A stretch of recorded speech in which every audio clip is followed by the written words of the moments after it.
السلام علیکم۔ آج کا ٹاپک ہے بے سبب اداسی۔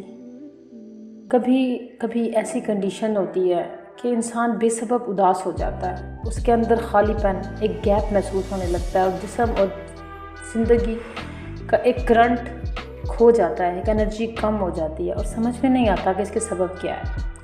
تو ہم یہ دیکھیں گے کہ ہم اداس کیوں رہتے ہیں۔ جو شخص اداس اور بے بس محسوس کرتا ہے، اس کی سب سے بڑی وجہ یہ ہے کہ ابھی وہ خود کو سمجھا نہیں ہے، اس کو اپنی کوالٹیز کا پتہ نہیں ہے، اپنی انرجی کا، اپنی مقصد حیات کا، اپنے آپ کا، اپنے انرجی لیول کا۔ جب ہم خود شناس نہیں ہوتے تو ہم اداس ہوتے ہیں۔ اور دوسری بات یہ بھی ہو سکتی ہے کہ جو اداس ہے وہ حالات کے کنٹرول میں ہے، وہ حالات کو خود کنٹرول نہیں کر رہا بلکہ حالات اسے کنٹرول کر رہے ہیں۔ جیسے حالات ہوتے ہیں ویسی کنڈیشنلی وہ آنسر کر دیتا ہے اپنے لائف کو، ابھی وہ پختہ نہیں ہوا، ڈیولپنگ کی سٹیجز پہ ہے۔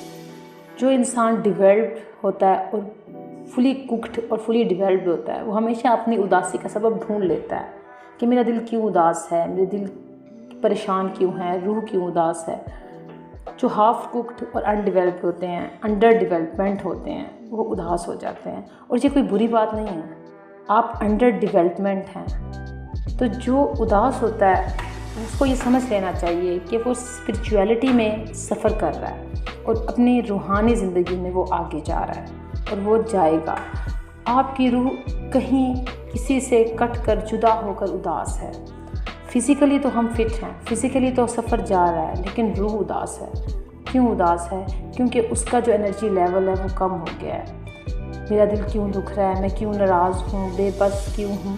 کیونکہ روح اداس ہے۔ روح اپنے مالک سے اپنے ڈیسٹینیشن پہ نہیں پہنچ پائی ہے۔ تو اسپرچول ڈائنامکس میں جانے کے لیے اداسی ایک رستہ ہے، ایک لیول ہے، ایک چیپٹر ہے۔ سینسٹیو انسان ہمیشہ زیادہ ترقی کرتے ہیں کیونکہ سینسٹیو انسان ہی زیادہ روحانی لیول پر جا سکتے ہیں، کیونکہ لاجیکل بندہ ایموشنز کا بندہ نہیں ہوتا۔